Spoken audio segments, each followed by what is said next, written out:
Welcome to A9 TV news. ముందుగా headlines చూద్దాం. కల్తీ మద్యం కేసుల్లో కఠిన చర్యలు తప్పవని చంద్రబాబు హెచ్చరిక. ప్రజల ప్రాణాలతో ఆటపట్టే వారిని తప్పకుండా జరిమానా చేస్తామని స్పష్టం. అసలైన దోషులను గుర్తించి చర్యలు తీసుకోవాలని ఆదేశాలు. సచివాలయంలో రైతు నేస్తం ప్రారంభించిన మంత్రి తుమ్మల. రబీకి విత్తనాలు సబ్సిడీపై రైతులకు పంపిణీ. వ్యవసాయోత్పత్తి పెంపుతో రైతుల ఆదాయం పెంచే సంకల్పం. విత్తన నాణ్యతపై అధికారులకు కఠిన సూచనలు. పేర్లింగంపల్లి బస్తీ దవాఖానాపై హరీష్ రావు ఘాటు విమర్శలు. మందుల సరఫరా పరీక్షల కొరతలను ఆవేదనతో తెలియజెప్పిన మాజీ మంత్రి. బస్తీ దవాఖానాల పనితీరును వెంటనే మెరుగుపరచాలనే డిమాండ్. జూబ్లీహిల్స్ అభివృద్ధి లేకపోవడంలో బీఆర్ఎస్ పై బండి సంజయ్ మాటల దాడి. పన్ను డబ్బుతో విలాస జీవితం గడుపుతున్నారని బండి ఆరోపణ. హామీలు ఎన్నికల సమయంలో మార్చిపోతున్నాయని బండి విమర్శ.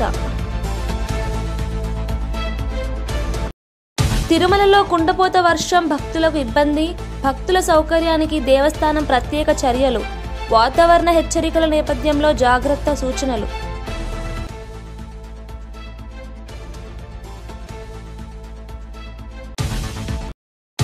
రాష్ట్ర వ్యవసాయ రంగానికి ఊతం ఇవ్వాలనే లక్ష్యంతో సచివాలయంలో రైతు నేస్తం కార్యక్రమాన్ని మంత్రి తుమ్మల నాగేశ్వరరావు ప్రారంభించారు. ఈ సందర్భంగా రబీ 2025-26 సీజన్ కు సంబంధించిన వేరుశెనగ, పొద్దుతిరుగుడు, కుసుమ విత్తనాలను సబ్సిడీపై రైతులకు పంపిణీ చేశారు. రాష్ట్రంలో వ్యవసాయోత్పత్తి పెంపుతో పాటు రైతుల ఆదాయం పెంచేందుకు ప్రభుత్వం కట్టుబడి ఉందని మంత్రి తుమ్మల తెలిపారు. వ్యవసాయ అభివృద్ధి రాష్ట్ర సమృద్ధికి పునాది అని చెప్పారు. రైతులు సాంకేతిక పద్ధతులు అవలంబించి ఉత్పత్తి పెంచాలని సూచించారు. విత్తనాల నాణ్యతను అధికారులు ఖచ్చితంగా పరిశీలించాలని ఆదేశించారు.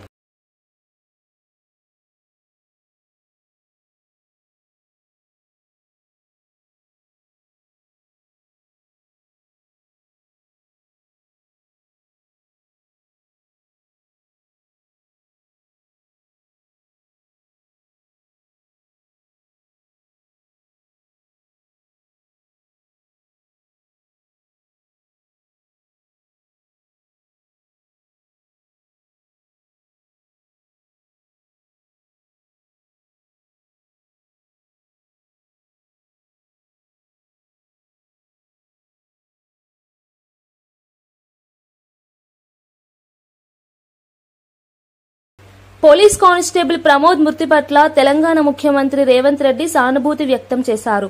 ప్రమోద్ కుటుంబానికి రాష్ట్ర ప్రభుత్వం నుంచి ₹1 కోటి ఆర్థిక సహాయం ప్రకటించారు.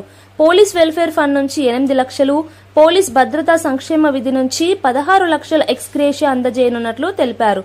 అదనంగా 300 గజాల స్థలం కేటాయించి కుటుంబంలోని ఒకరికి ప్రభుత్వ ఉద్యోగం కల్పిస్తామని ప్రకటించారు. పోలీస్ సిబ్బంది సేవలకు గుర్తింపుగా ప్రభుత్వం ఎప్పుడూ కృతజ్ఞతతో ఉంటుందని ముఖ్యమంత్రి అన్నారు. విధి నిర్వహణలో మరణించిన పోలీస్ సిబ్బంది కుటుంబాలను ఆదుకోవడం ప్రభుత్వం బాధ్యత అని చెప్పారు. భర్త ప్రమోద్ను పోగొట్టుకున్న తన భార్య ప్రణీతకు, అతి చిన్న వయసులోనే తండ్రిని కోల్పోయిన అతని 3 కుమారులకు, వారి కుటుంబానికి ప్రభుత్వం అండగా ఉంటుంది. వారి కుటుంబానికి ₹1 కోటి ఎక్స్గ్రేషియా, అమరుడైన కానిస్టేబుల్ పదవి విరమణకు వచ్చే లాస్ట్ పే డ్రాన్ శాలరీతో పాటు కుటుంబ సభ్యులలో ఒకరికి ప్రభుత్వ ఉద్యోగం, 300 గజాల ఇంటి స్థలం మంజూరు రాష్ట్ర ప్రభుత్వం చేస్తుంది. వీటితో పాటు పోలీసు భద్రత సంక్షేమం నుండి 16 లక్షల ఎక్స్గ్రేషియా, పోలీసు వెల్ఫేర్ నుండి ₹8 లక్షల ఎక్స్గ్రేషియాను ప్రమోద్ కుటుంబానికి చెల్లించి వారి కుటుంబానికి రాష్ట్ర ప్రభుత్వం అండగా నిలబడుతుంది. రాష్ట్రంలో కల్తీ మద్యం ఘటనలపై సీఎం చంద్రబాబు తీవ్ర ఆగ్రహం వ్యక్తం చేశారు. ఎవరు తప్పు చేసినా, ఏ పార్టీకి చెందిన వారైనా కఠిన చర్యలు తప్పవని స్పష్టం చేశారు. ఇటీవలి మరణాలన్నీ కల్తీ మద్యం వల్లేనని ప్రచారం చేస్తున్న వారిపై ఆగ్రహం వ్యక్తం చేస్తూ నిజమైన దోషులను గుర్తించి చర్యలు తీసుకోవాలని అధికారులను ఆదేశించారు. రాష్ట్రంలో శాంతి భద్రతల పరిరక్షణ కోసం పోలీసులు అప్రమత్తంగా ఉండాలని సీఎం అన్నారు. ప్రజల ప్రాణాలతో ఆడుకునే వ్యక్తులపై ప్రభుత్వం ఎట్టి పరిస్థితుల్లోనూ కనికరించదని హెచ్చరించారు. కల్తీ మద్యం విక్రయాన్ని మూలంతోనే నిర్మూలించే కృషి చేస్తున్నామని తెలిపారు. ప్రజలు కూడా ఇలాంటి అక్రమాలపై సమాచారం ఇవ్వాలని సీఎం చంద్రబాబు కోరారు. నేను మొదటి నుంచి కూడా ఒకటే ఆలోచిస్తున్నాను. Law and order utmost important. నిన్న గూగుల్ పెట్టుబడులు 15 బిలియన్ US ఆంధ్రప్రదేశ్కి వచ్చిందంటే, వైజాగ్ వచ్చిందంటే వారికి ఒక నమ్మకం. ఈ రాష్ట్రంలో లా అండ్ ఆర్డర్ ఉంటుంది, ఈ రాష్ట్రంలో అభివృద్ధి జరుగుతుంది, వారు పెట్టే పెట్టుబడులకు సేఫ్టీ ఉంటుందనే ఉద్దేశంతో అతిపెద్ద పెట్టుబడి ఆర్థిక సంస్కరణలు వచ్చిన తర్వాత మొట్టమొదటిసారిగా 15 billion US data centre, artificial intelligence ఖర్చు పెట్టే పరిస్థితికి వస్తున్నారు. ఇది ప్రపంచానికే ఒక హబ్బుగా తయారవుతుంది. ఒకప్పుడు హైదరాబాద్లో హైటెక్ సిటీ, ఐటీతో ప్రారంభించిన నేను ఈరోజు ఆర్టిఫిషియల్ ఇంటెలిజెన్స్, అదే మరిగా డేటా సెంటర్తో, గూగుల్తో విశాఖపట్నం ముందుకు పోయే పరిస్థితి వచ్చింది. ఇవన్నీ ఒక ఎత్తు అయితే, సమాజంలో అశాంతి సృష్టించడానికి కొన్ని రాజకీయ ముసుగులో కూడా కొత్త కొత్త నేరాలు చేసే పరిస్థితికి వస్తున్నారు. నాకెప్పుడూ భయం లేదు. మీ అందరికీ తెలుసు, మీరందరూ త్యాగాలు చేస్తున్నారు. మీరు చేసిన త్యాగాల్లో ముందున్న వ్యక్తి నేను. నా మీద నేను ఎప్పుడు కూడా ఎవరిని కూడా నా జీవితంలో ఎప్పుడు కేసు కూడా పెట్టించుకోలేదు. కానీ రాష్ట్రంలో లా అండ్ ఆర్డర్ మెయింటైన్ చేయాలి, ప్రజలకు భద్రత కల్పించాలి, ఎట్టి పరిస్థితుల్లో ఉపేక్షించకూడదని రాజీ లేని పోరాటం చేశాను. దాని ఫలితమే 2023లో నా మీద 23 క్లేమోర్ మైన్స్ బ్లాస్ట్ చేసే పరిస్థితికి వచ్చారు. అయినా కూడా నేను భయపడలేదు. ప్రాణం అనేది తాత్కాలికం, మనం చేసే పనులు అనేది శాశ్వతం. అలాంటి పనులు చేస్తున్న పోలీసు వ్యవస్థని మరొక్కసారి అభినందిస్తున్నా. జూబ్లీహిల్స్ ప్రాంతంలో మురికి కుప్పలు పేరుకుపోవడానికి బీఆర్ఎస్ పార్టీనే కారణమని కేంద్ర మంత్రి బండి సంజయ్ మండిపడ్డారు. సైకిల్ కూడా లేనోడు ఇప్పుడు కార్లలో తిరుగుతూ కిలోల కొద్ది బంగారం ధరించాడని ఎద్దేవా చేశారు. కమ్యూనిటీ భవనాలు నిర్మిస్తామని చెప్పి మాట తప్పారని ఆరోపించారు. నియోజకవర్గంలో కనీస రహదారులు కూడా సరిగ్గా వేయలేకపోయారని విమర్శించారు. బీఆర్ఎస్ నేతలు ప్రజల పన్ను డబ్బుతో విలాస జీవనం గడుపుతున్నారని వ్యాఖ్యానించారు. ప్రజల సమస్యలపై ఒక్క అడుగు ముందుకు వేయని వారు ఎన్నికల సమయాన ప్రజల ముందు వచ్చి మోసపూరిత హామీలు ఇస్తున్నారని ఎద్దేవా చేశారు. సైకిల్ కూడా లేనోడు బీఆర్ఎస్ తోడు ఇలా కార్లు కొనుక్కొని మెడల కిలోల బంగారాలు వేసుకొని ఇలా రోడ్ల మీద తిరుగుతున్నారు. ఇలా వాళ్ళందరూ బీఆర్ఎస్ పార్టీ 10 సంవత్సరాలు 3,000 ఇస్తానని ఆడోళ్లకు, ఎక్కడైనా 3,000కు ఆడోళ్లకు పెన్షన్ ఇచ్చిందా ఒక్కసారి చెప్పండి. ఇలా కమ్యూనిటీ భవనాలు కట్టిస్తున్నారు, అవి లేవు. ఉద్యోగాలు ఇస్తున్నారు, అవి లేవు. మొత్తం రోడ్లు వేస్తున్నారు, అవి ఇలా బీఆర్ఎస్ పార్టీలు. బీఆర్ఎస్ అంటే బందిపోట్ల రాష్ట్ర సమితి అని ఎమ్మెల్సీ అద్దంకి దయాకర్ విమర్శించారు. ఏఐసీసీని విమర్శించే స్థాయి కేటీఆర్ కు లేదని ఆయన స్పష్టం చేశారు. దానం నాగేందర్ పేరుతో నీతి గురించి మాట్లాడుతున్న కేటీఆర్ తలసాని సబితమ్మకు మంత్రి పదవులు ఇచ్చినప్పుడు ఆ నీతి ఎక్కడికి పోయిందని ప్రశ్నించారు. బావ బామ్మార్దులు ఇద్దరూ చెరోవైపు తిరుగుతూ ప్రజలను మభ్యపెడుతున్నారని ఎద్దేవా చేశారు. బీసీ బంద్ సమయంలో కేటీఆర్ కనిపించకపోవడం ఆయన దౌర్భాగ్యమని వ్యాఖ్యానించారు. బీఆర్ఎస్ నేతలు ప్రజల సమస్యలపై మాట్లాడే స్థితి కోల్పోయారని దయాకర్ అన్నారు. ఆకాశాన్నంటే విధంగా తెలంగాణ ప్రజల్ని బందిపోట్ల కంటే ఘోరంగా దోచుకున్న బీఆర్ఎస్ పార్టీ, లేదంటే బీఆర్ఎస్ పార్టీ మీ నలుగురు నాయకులు ఈరోజు కాంగ్రెస్ విమర్శించే స్థాయికి వచ్చిందా? ఇలా దానం నాగేందర్ పేరు స్టార్ క్యాంపెయినర్లో ఉంటే ఇదేంటి ఇట్లెట్లా ఉంటుంది అని ఆశ్చర్యపోతున్నవే. మరి ఆ రోజు టీడీపీలో గెలిచిన తలసాని శ్రీనివాస్ యాదవ్ పేరు మంత్రివర్గంలో ఎట్లా ఉందో మీకు అప్పుడు సోయలేదా? కాంగ్రెస్ పార్టీలో గెలిచిన సబితాయిందర్ రెడ్డి గారి పేరు మీ మంత్రివర్గంలో ఎట్లా చేర్చుకున్నారో మీకు సోయలేదా? మీ అవినీతి గురించి మాట్లాడాలంటే రోజులు సరిపోవు. కానీ ఈరోజు మీ అవినీతి చేసిన దాని రోజుల్లోనేమో మీరు నీతివంతులైనట్టు ప్రచారం చేసుకొని ఈరోజు కాంగ్రెస్ అవినీతి మీకు కనబడుతున్న పరిస్థితి. 150 సంవత్సరాలకు దగ్గరొస్తున్న పార్టీ ఏఐసీసీ. మీ పార్టీ ఆస్తులు, కాంగ్రెస్ పార్టీ ఆస్తులు చూద్దామా? ప్రపంచంలోనే నాకు తెలిసి అత్యంత అవినీతికరమైన పార్టీగా ఇలా బీఆర్ఎస్ వస్తుంది. ఒక ఉద్యమ పార్టీగా పనిచేసినామని చెప్పుకునే మీరు ఈ 10 సంవత్సరాల్లో ప్రజల సొమ్మును దోచుకోవడమే కాకుండా పార్టీ నిధులను కూడా పెంచుకున్నారు. లక్షల కోట్ల రూపాయల తెలంగాణ సంపదను దోచుకోవడం ఒక ఎత్తు అయితే, పార్టీకి కూడా నిధులను సమకూర్చి దేశంలోనే ఏ ప్రాంతీయ పార్టీకి కాంగ్రెస్ పార్టీ స్టార్ క్యాంపెయినర్ల లిస్టులో దానం నాగేందర్ పేరు ఉండటంపై బీఆర్ఎస్ వర్కింగ్ ప్రెసిడెంట్ కేటీఆర్ తీవ్ర వ్యాఖ్యలు చేశారు. దానం నాగేందర్ ఏ పార్టీలో గెలిచారు, ఏ పార్టీ కోసం క్యాంపెయిన్ చేస్తున్నారు అనే ప్రశ్నలు విసిరారు. కాంగ్రెస్ అంటే ఇప్పుడు ఆల్ ఇండియా కరప్షన్ కమిటీగా మారిందని ఎద్దేవా చేశారు. మా పార్టీలో గెలిచిన నాయకులను తమ జాబితాలో పెట్టుకోవడం కాంగ్రెస్ పార్టీ నైతిక పతనానికి నిదర్శనమని కేటీఆర్ అన్నారు. స్పీకర్ దగ్గర ఫిరాయింపు ఎమ్మెల్యేలు పార్టీ మారలేదని అబద్దాలు చెబుతున్నారని విమర్శించారు. ప్రజలకు నిజం తెలిసేలా తాము నిరంతరం పోరాడతామని తెలిపారు. స్టార్ క్యాంపెయినర్ లిస్ట్ ఎట్లా వస్తుందా? దానం నాగేందర్ పేరు స్టార్ క్యాంపెయినర్ కాంగ్రెస్. ఏమైనా నీతి ఉందా వాళ్ళకు? ఏమైనా రీతి ఉందా? అసలు ఏమైనా ఇజ్జత్ ఉందా అంటున్నాను నేను కాంగ్రెస్ పార్టీ. ఎంతసేపు కొట్లాడుకున్నాడు, ఎంతసేపు అని ఇంకోటి ఎమ్మెల్యేలకు కూడా పార్టీ మారిన వాళ్ళకి ఏమైనా సిగ్గుందా? అది ఏ పార్టీలోనే ఉంటే చెప్పలేని దౌర్భాగ్యం ఏంది నాకు అర్థం కాదు. చెప్పు దమ్ముంటే నేను కాంగ్రెస్లో పోయినా, అవసరమైతే ఉప ఎన్నిక కొట్లాడతా, నాకు ప్రజల మేమేదో పెద్ద పొడి చేసినాం, అద్భుతాలు చేసినాం, 2 ఏళ్లలో నువ్వు విజయోత్సవాలు చేస్తున్నారు కదా, చేయి రాండ్రి ఎలక్షన్లకు. ఎవరు వద్దన్నమా? అల్టిమేట్ ఇక ఆల్ ఇండియా కాంగ్రెస్ కమిటీ కాదు, దాని పేరు ఆల్ ఇండియా కరప్షన్ కమిటీ. దానికి నాయకుడు ఖార్గే గారు, రాహుల్ గాంధీ గారు.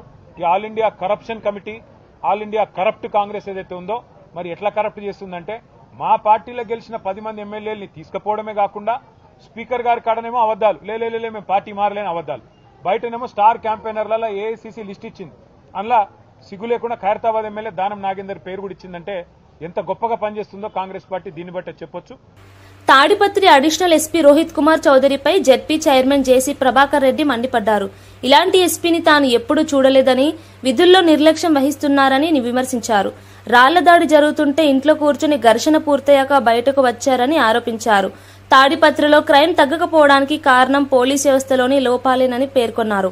చంద్రబాబు ప్రభుత్వం బాధ్యతగా వ్యవహరించడంతోనే నేరాలు తగ్గాయని చెప్పారు.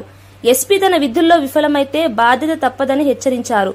ప్రజల రక్షణ కోసం నియమించుకున్న అధికారులే నిర్వీర్యంగా మారడం దురదృష్టకరమని వ్యాఖ్యానించారు.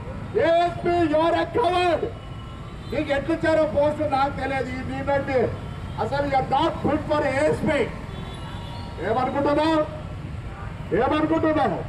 ఒక్క రోజులో కాకి డ్రెస్ వేసి నువ్వు కనిపించిన మనుషులకి నా ప్యాంటు మాదిరి ఒకటి ఈ మిలిటరీ డ్రెస్ ఒక షర్ట్ వేసుకొని ఊరం తిరుగుతావా? గలాటా జరుగుతాడే నువ్వు ఇంట్లో కూర్చొని అంత అయిపోయినాక ఈ ఏఎస్పీ వస్తాడు.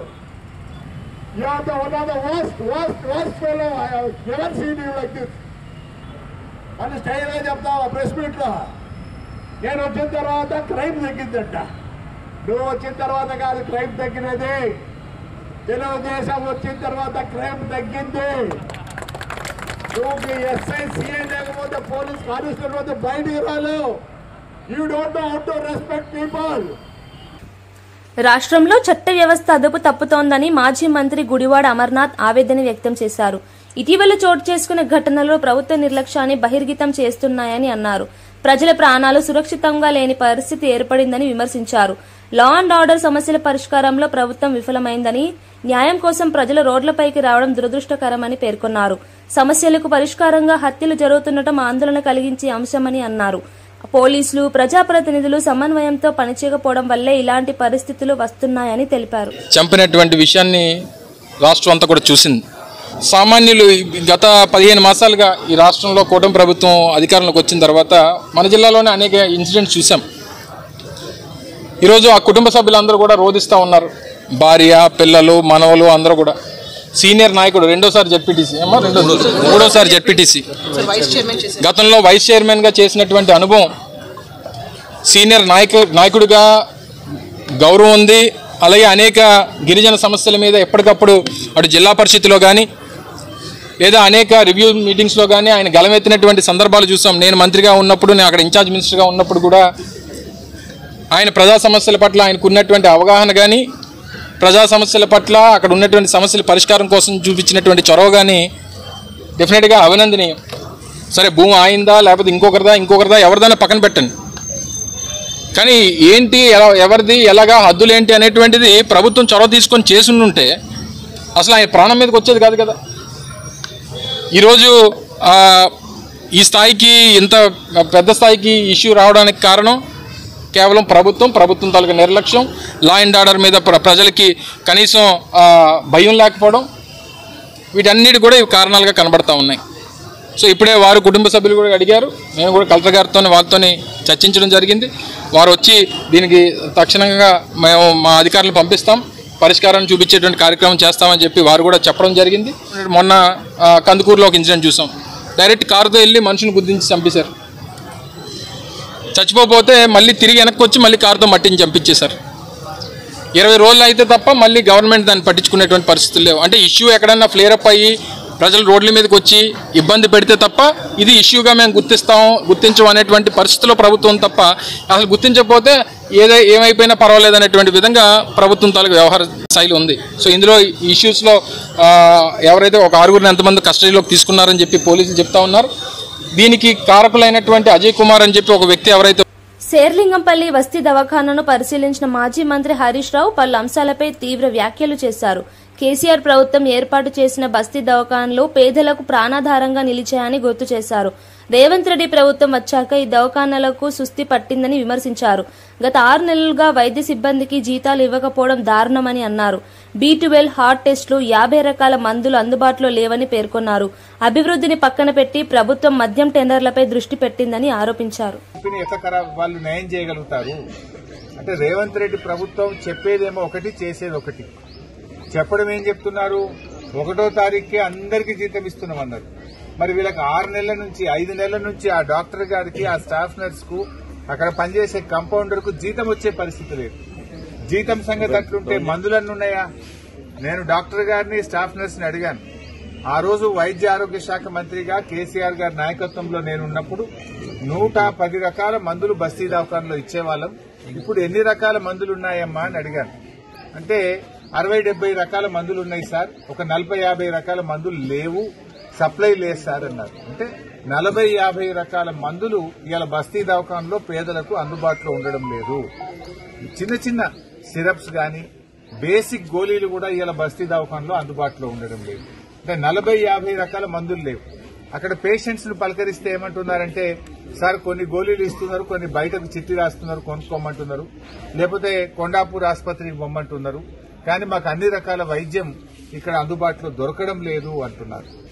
అదేవిధంగా టెస్టులు చూస్తే B12 టెస్ట్ గాని, విటమిన్ D3 టెస్టులకు రీఏజెంట్స్ లేవట. అంటే మిషనరీ అంతా కేసీఆర్ ప్రభుత్వమే కొన్నది. ఆ టెస్ట్ చేయడానికి కావలసిన రీఏజెంట్ సప్లై లేకపోవడం వల్ల ఇవాళ టెస్టులు కూడా టీ డయాగ్నోస్టిక్ సెంటర్ లో జరగడం లేదు అన్నారు. అంటే రేవంత్ రెడ్డి గారు మాటలకు ఎక్కువ, చేతలకు తక్కువ. ఇవాళ కనీసం బస్తీ దవాఖానలో మందులు సరఫరా చేసే తెలివి లేకపోయి, టీ డయాగ్నోస్టిక్ సెంటర్ లో రీఏజెంట్ సరఫరా చేసే తెలివి లేకపోయి, గా డాక్టర్లకు కనీసం గా జీతాలు వస్తున్నాయా లేవా రివ్యూ చేసే టైం లేదా రేవంత్ రెడ్డి గారు మీకు? నేను అడుగుతా ఉన్నా. ఇవాళ రేవంత్ రెడ్డి గారి ప్రభుత్వంలో ఎట్లా తయారైపోయిందంటే, మొన్ననే చూశాం కొడంగల్లో 108 సకాలంలో రాకపోవడం వల్ల ముఖ్యమంత్రి నియోజకవర్గంలోనే పేషెంట్ చనిపోయిండు. సకాలంలో 108 అందకపోవడం వల్ల, వైద్యం అందకపోవడం వల్ల ఇవాళ మనుషులు చనిపోతున్నటువంటి పరిస్థితి ఏర్పడ్డది. ముఖ్యమంత్రి గారు ఎంతసేపు ఇవాళ ఆయన వచ్చిన తర్వాత ఏ రోజు కూడా ఆయన గురించి ఆలోచించుకుంటున్నారు. హైదరాబాద్ గాంధీ భవన్ లో టీపీసీసీ అధికార ప్రతినిధి, GHMC floor leader Darpalli Rajasekhar Reddy media సమావేశం నిర్వహించారు. ఈ సందర్భంగా రాష్ట్ర రాజకీయ పరిణామాలపై ఆయన తీవ్రంగా స్పందించారు. ప్రజా సమస్యల పరిష్కారంలో కాంగ్రెస్ ప్రభుత్వం సమర్థంగా పనిచేస్తోందని తెలిపారు. బీఆర్ఎస్ పార్టీ నిరుపయోగ విమర్శలతోనే పరిమితమైందని ఎద్దేవా చేశారు. పేదలకు గృహాలు, యువతకు ఉద్యోగాలు, రైతులకు మద్దతు ధర అందించడంలో ప్రభుత్వం స్పష్టమైన విధానంతో ముందుకెళ్తోందని చెప్పారు. రాష్ట్ర ప్రజల్లో అభివృద్ది పదంలో కాంగ్రెస్ సర్కారును విశ్వసించి ముందుకు తీసుకెళ్తారని అన్నారు. రెడ్డి గారు బీసీలు బాగుపడాలనే ఉద్దేశంతో ముందుకు తీసుకొస్తే వాళ్ళని పట్టుకొని మీరు ఆ రోజు ఉన్నది ఎవరు స్టేజ్ పైన? ఎస్సీ సామాజిక వర్గం మా ఎన్ఎస్ఏ ప్రెసిడెంట్ వెంకట్ స్వామి గారు ఉన్నారు. అదేవిధంగా మైనారిటీ చైర్మన్ అయిన మా ఫహీం ఖురేషి గారు ఉన్నారు, అజారుద్దీన్ గారు ఉన్నారు, మా పార్లమెంటేరియన్ రాజ్యసభ సభ్యుడు అనిల్ కుమార్ యాదవ్ గారు ఉన్నారు. అదేవిధంగా కొంతమంది గౌడ్ సోదరులు ఉన్నారు, ముదిరాజ్ సోదరులు ఉన్నారు. వీళ్ళందరిని ఉద్దేశించి మీరు రౌడీలు, రౌడీ షీటర్లు అని ప్రస్తావిస్తారా? ఎంత ధైర్యం నీకు? ఏ విధంగా మాట్లాడుతావు అట్లా? నీకు కనపడ నీ ఎంబడి తిరిగేటోళ్ళు ఎవరా? నీకే కేంబ్రిడ్జ్ లో చదివిరా? లండన్ స్కూల్ ఆఫ్ ఎకనామిక్స్ లో చదువుతురా? కాకుంటే ఆక్స్ఫర్డ్ యూనివర్సిటీ నుంచి కూడా ఈ ఆక్స్ఫర్డ్ యూనివర్సిటీ డిగ్రీలు తీసుకొని ఇట్లా వచ్చిన ఎంబడి తిరిగేటోళ్ళు, లేక ఐఏఎస్ లో ఐపీఎస్ లో ఎంబడి తిరుగుతురా? ఏం మాట్లాడతావు? నేను కేటీఆర్ గారిని కోరుతున్నా, ఖచ్చితంగా దీనిపైన ఎక్స్ప్లెనేషన్ ఇవ్వాల్సిన అవసరం ఉన్నది. రాష్ట్రంలో ఒక దిక్కు బీసీ రిజర్వేషన్ల కోసం కొట్లాడుతున్న కాంగ్రెస్ పార్టీకి అండగా ఉండాల్సిన బీసీలను ఉద్దేశించి, ఎస్సీలను ఉద్దేశించి, ఎస్టీలను ఉద్దేశించి మాట్లాడుతున్న టీఆర్ఎస్ పార్టీ రానున్న జూబ్లీస్ ఎలక్షన్ లో ఏ విధంగా గెలుస్తుందో నేను కూడా చూస్తా. ఎలక్షన్ లో ఖచ్చితంగా బీసీ, ఎస్సీ, ఎస్టీ, మైనార్టీలు, అదే విధంగా మా రెడ్డి సోదరులు, అదే విధంగా కమ్మ సోదరులు, వెలమ సోదరులు అందరూ కూడా గమనించాల్సిన అవసరం ఉన్నది. సమాజంలో అట్టడుగున ఉన్న వర్గాలు ముందుకు రావాలనే ఉద్దేశంతో తీసుకున్న చర్యల్లో భాగంగా తీసుకున్న నిర్ణయాలను తప్పుపడుతూ వాళ్ళకు హక్కుగా భావిస్తున్న దాన్ని ముందుకు తీసుకొని వెళ్తుంటే వాళ్ళను ఉద్దేశించి ఈ విధంగా మాట్లాడడం ఎంతవరకు కరెక్ట్ ఒక్కసారి ఆలోచన చేయాలి. నేను ప్రెస్ మిత్రులను కోరుతున్నా, మీరు ఎక్కడ పడితే అక్కడ కేటీఆర్ గారిని నిలదీయాలి. అదేవిధంగా అక్కడ ప్రచారానికి వస్తే కేటీఆర్ గారి వాళ్ళ పార్టీ సభ్యులను కానీ ప్రచారంలో అడగాలి. మరి బీసీ, ఎస్సీ, ఎస్టీలు, మైనార్టీలు మీకు రౌడీ చీటలుగా కనబడితే ఇక్కడ ఉన్న వాళ్ళంతా అదే సామాజిక వర్గం చెందిన వాళ్ళం కదా, మరి మా దగ్గరికి ఎందుకు వచ్చారు? మీరు ఏ విధంగా మమ్మల్ని ఓట్లు అడుగుతున్నారు? ఎందుకు మా ఓట్లు కావాలి మీకు అని అడగాలి. చిత్తూరు జిల్లా తెనాలిలో జనసేన కార్యాలయంలో దీపావళి సంబరాలు జోరుగా జరిగాయి. మంత్రి నాదెండ్ల మనోహర్ కుటుంబ సభ్యులతో పాటు కూటమి పార్టీల నేతలతో కలిసి ప్రత్యేక పూజలు నిర్వహించారు. అనంతరం బాణసంచా కాలుస్తూ ఆనందంగా గడిపారు. ఈ సందర్భంగా మంత్రి మనోహర్ మాట్లాడుతూ ప్రధాని నరేంద్ర మోదీ, సీఎం చంద్రబాబు, ఉప ముఖ్యమంత్రి పవన్ కళ్యాణ్ నాయకత్వంలో ఆంధ్రప్రదేశ్ అభివృద్ది పథంలో ముందుకు సాగుతుందని తెలిపారు. కూటమి ప్రభుత్వం ప్రజల విశ్వాసాన్ని నిలబెట్టుకుంటూ అభివృద్ది ప్రాజెక్టుల అమల్లో దృష్టి సారిస్తుందని పేర్కొన్నారు. కలిసిమెలిసి ఉండాలో ఆ విధంగా ఒక చక్కటి కార్యక్రమం ఈరోజు మా జనసేన పార్టీ కార్యాలయంలో జరుపుకున్నాం. ఈ సందర్భంగా ప్రతి కుటుంబంలో వెలుగులు నిండాలని, భవిష్యత్తులో కూడా మనందరం కలిసిమెలిసి అభివృద్ధి మరియు సంక్షేమం కార్యక్రమాలు చేసుకుంటూ రాష్ట్ర ప్రజలకి పునరంకితం అవుతూ గౌరవ ముఖ్యమంత్రి గారు చంద్రబాబు నాయుడు గారు, అదేవిధంగా మన రాష్ట్ర ఉప ముఖ్యమంత్రి గారు పవన్ కళ్యాణ్ గారు, కేంద్రంలో నరేంద్ర మోడీ గారి నాయకత్వంతో ఆంధ్రప్రదేశ్కి ఒక ఉజ్వలమైన భవిష్యత్తు, ప్రతి ఒక్కరికి అవకాశాలు కల్పించే విధంగా, అది ఉపాధిలోను కానివ్వండి, వాళ్ళ వ్యాపారంలో కానివ్వండి, లేదా వాళ్ళ విద్యలో కానివ్వండి, సుఖ సంతోషాలతో నిండు మనసుతోటి ప్రతి ఒక్కరికి మా అందరి తరఫున దీపావళి పండుగ శుభాకాంక్షలు. మియాపూర్ పోలీస్ స్టేషన్ అధికారులు ట్రై కమిషనరేట్ ప్రాంతాల్లో సెల్ ఫోన్ దోపిడీ చేస్తున్న 6 మంది నిందితులను అరెస్ట్ చేశారు. మొహమ్మద్ అల్జాద్, మీర్జా ఫరూక్ బేగ్, సయ్యద్ సాజిద్, మొహమ్మద్ అమీర్, సయ్యద్ ఒమర్, అబ్దుల్ నవీద్లు ఉన్నాయి. వారు 700కి పైగా మొబైల్ ఫోన్లు, ఒక ఆటో రిక్షా, 2 హోండా యాక్టివా వాహనాలు, 2,50,000 నగదు దోచారని గుర్తించారు. వీళ్ళ మోడస్ ఆపరేట్ ఏమంటే ఒక 4 మెంబర్స్ ఉన్నారు. ఎవరైతే ఉన్నారో A1 to A4 Mohammed Ajaz, Farooq Baig, Sajid, అలాగే అమీర్ అని చెప్పేసి వీళ్ళ 4 ఓల్డ్ సిటీలో ఉండేవాళ్ళు. వీళ్ళు ఏం చేస్తారంటే ఒక ఆటో వీళ్ళకి ఎవరైతే ఉన్నారో ఇజాజ్కి ఒక ఆటో ఉంది, వాళ్ళ ఫ్రెండ్ దగ్గర తీసుకుని వాజిద్ అనే దగ్గర నుంచి ఆటో తీసుకొని వీళ్ళు ఈ హైదరాబాద్, సైబరాబాద్ ఈ ట్రై కమిషనరేట్లు ఏంటంటే వీళ్ళు పొద్దున కూడా బయలుదేరి అక్కడి నుంచి వీళ్ళు కొంత ప్యాసింజర్లు ఒక అతను ఆటో డ్రైవర్ నడిపిస్తూ ఉంటాడు, ఎజాజ్ A1 అతను ఆటో నడిపిస్తూ ఉంటాడు. మిగతా 3 ఎవరైతే ఉన్నాడు A2, A3, A4 ఇలా 3 ప్యాసింజర్లకు వెనుక కూర్చుంటారు. కూర్చొని ఈ బస్ స్టాప్లలో ఎక్కడైతే ఉంటారో బస్ స్టాప్లకు వెళ్తాం, అక్కడ ఎవరైనా ప్యాసింజర్ ఎక్కించుకుంటారు అనమాట. ముందరికి వెళ్ళాలి అని చెప్పేసి మేము వాళ్ళు అడుగుతారు ఎక్కడికి వెళ్ళాలి అని. వాళ్ళు అడిగినప్పుడు కస్టమర్ వాళ్ళు చెప్తారు మేము పలానా చోటుకి వెళ్ళాలి, మేము అక్కడికి వెళ్తున్నాం కూర్చోమని చెప్పేసి అతను ఎక్కించుకుంటారు.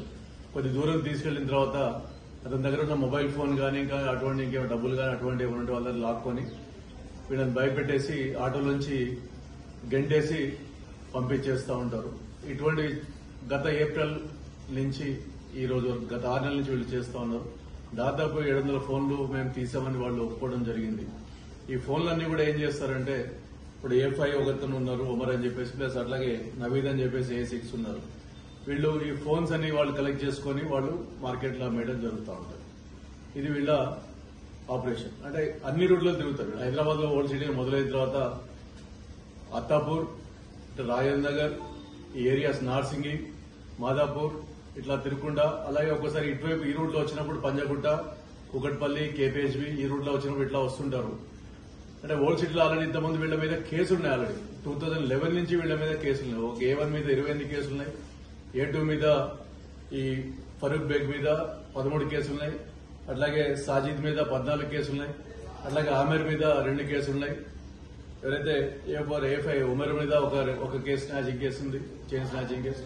బట్ వీళ్ళంతా ఒక గ్యాంగ్ లాగా ఏర్పడి గత 6 నెలలుగా ఈ ప్యాసింజర్ లాగా ఎవరైతే అక్కడ మన షేరింగ్ ఆటోస్ తీసుకుంటారో బస్ స్టాప్ లో నిలబడి వాళ్ళ దగ్గర ఈ లోపల ఎక్కించుకున్న తర్వాత ఒకళ్ళని వాళ్ళ దగ్గర బలవంతంగా ఫోన్ లాక్కొని వాళ్ళని ఫోర్స్ఫుల్ గా వాళ్ళని కొట్టి దించేసి వాళ్ళు ఈ ఫోన్ లాక్కొని వెళ్ళిపోవడం ఉంటుంది.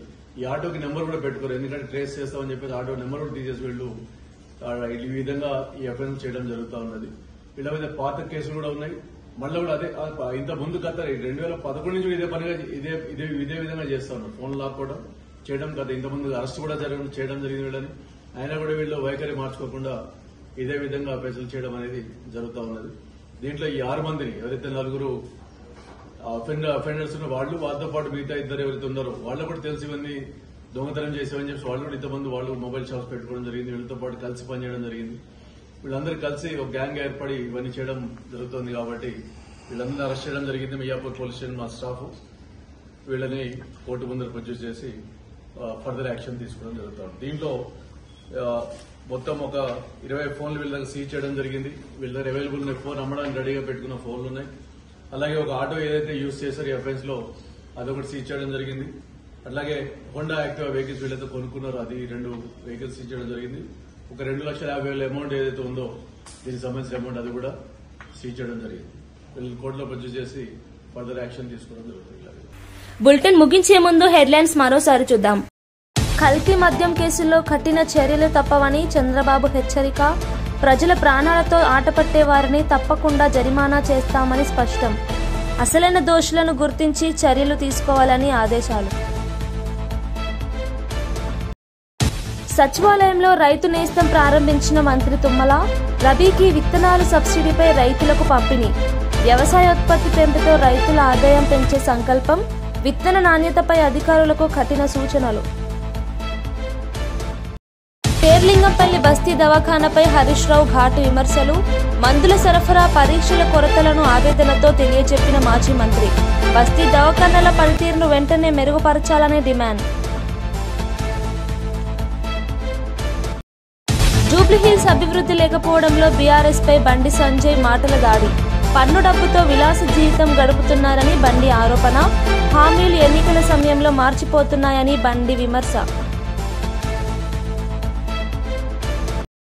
తిరుమలలో కుండపోత వర్షం, భక్తులకు ఇబ్బంది. భక్తుల సౌకర్యానికి దేవస్థానం ప్రత్యేక చర్యలు. వాతావరణ హెచ్చరికల నేపథ్యంలో జాగ్రత్త సూచనలు.